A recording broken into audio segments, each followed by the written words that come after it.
Welcome to this fourth in our series of 7 key concepts lectures, and it's a great pleasure to welcome you and to welcome Professor Huw Price, who's our speaker tonight on truth. Huw is the Challis Professor of Philosophy here at the University of Sydney, and at the same time is the ARC Federation Fellow. And here he, in the Department of Philosophy, heads the Centre for Time. And in fact, it was very tempting to invite Huw to speak on the concept of time, but truth prevailed. Before coming here, Huw was at Edinburgh University, where he held the chair of logic and metaphysics. In 1988, and this is worth tracking down, Huw wrote a terrific book published by Blackwell, Facts and the Function of Truth. If you can get your hands on a copy, it's a great read.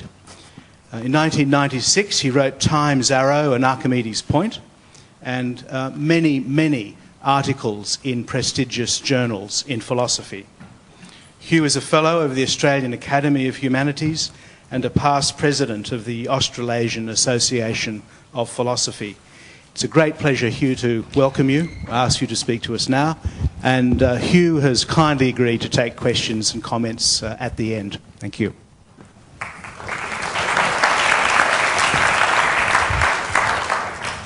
Thank you, Philip, and thanks for inviting me to speak, and thank you all for turning out on a rather miserable evening.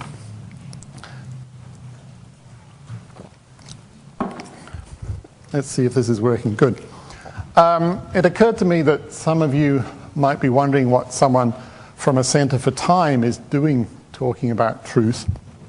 And so I thought I'd show you the answer to that question. Actually, it's a bit like the Da Vinci Code. It's actually hidden in old documents. This is the title page of Francis Bacon's New Atlantis, published in about, I think, 1624. And if you look very closely at that, if you blow up the picture there, what you get is a picture of time rescuing truth from the cave of darkness. You can see the cave of darkness in the sort of back left of the picture there.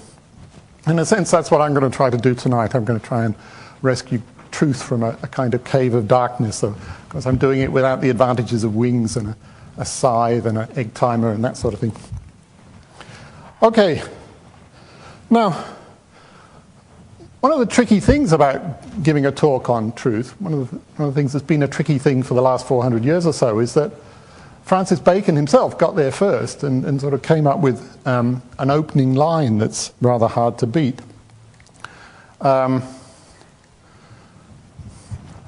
Bacon says, "What is truth?" said jesting Pilate, and would not stay for an answer. That's from his little essay on truth. He's referring, of course, to an incident where Pilate is questioning Christ before Christ's crucifixion. Christ talks about truth, and Pilate asks him the question and then leaves the room. Well, if Pilate had stayed for an answer, and if he'd been talking to philosophers instead of to Christ, he would have been waiting a long time, 2,000 years, and he still wouldn't have his answer. But things take a long time in philosophy, and I think it's fair to say that we are making some progress on the problem. What I want to tell you, in a sense, is about some of the progress that we've made in the last century or so. And one of the striking things, actually, about that progress is that Pilate has been getting something of a better press in the last century or so. And here I'm not thinking of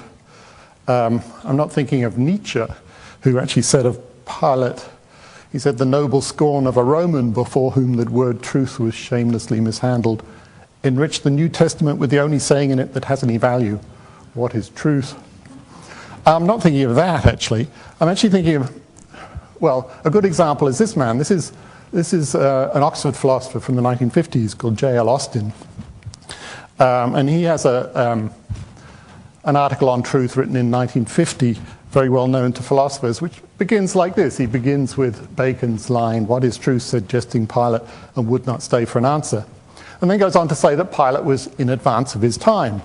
For truth, Austin says, is itself an abstract noun, a camel of a logical construction. which cannot get past the eye even of a grammarian. Philosophers should take something more nearly their own size to strain at. So,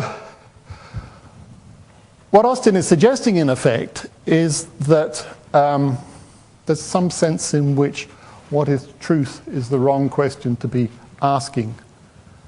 And even if Pilate was at fault for asking it, then he was right not to wait around for an answer. We should be asking some different sort of question.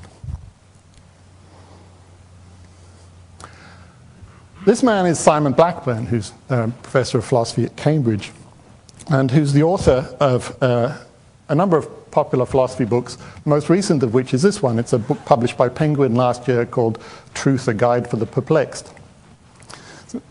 Some of you may know some of Simon's earlier books, such as Think and Lust, and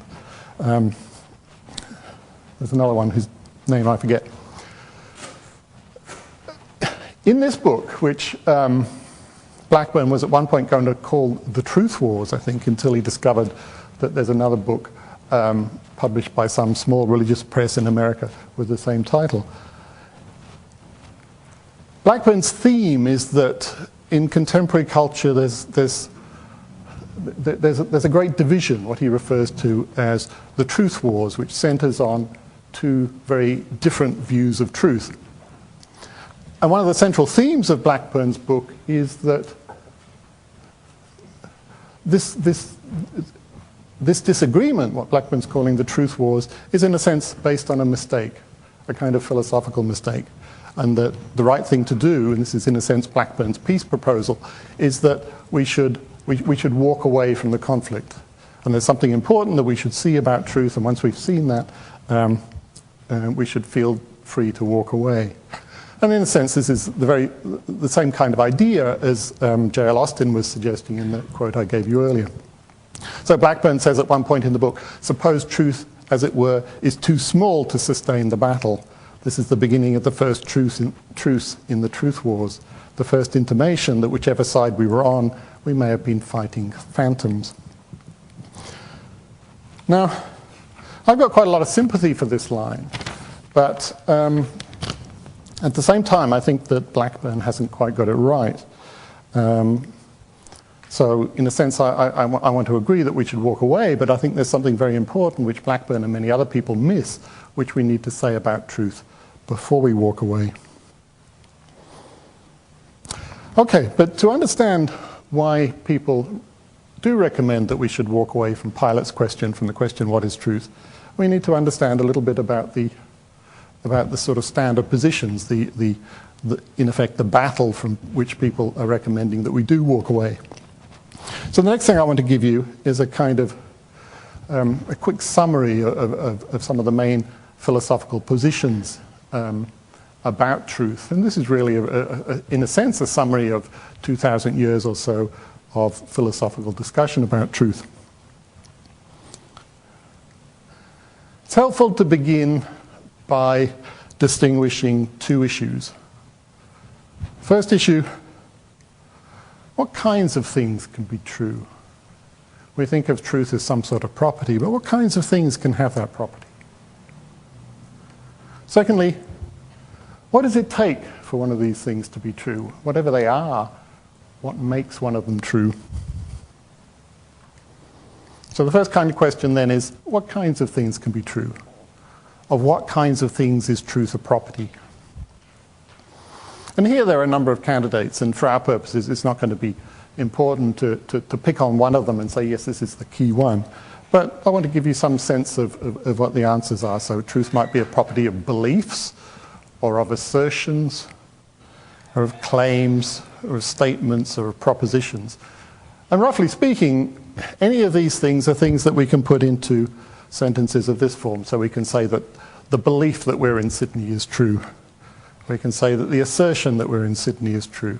We can say that the claim that we're in Sydney is true, or that the proposition that we're in Sydney is true.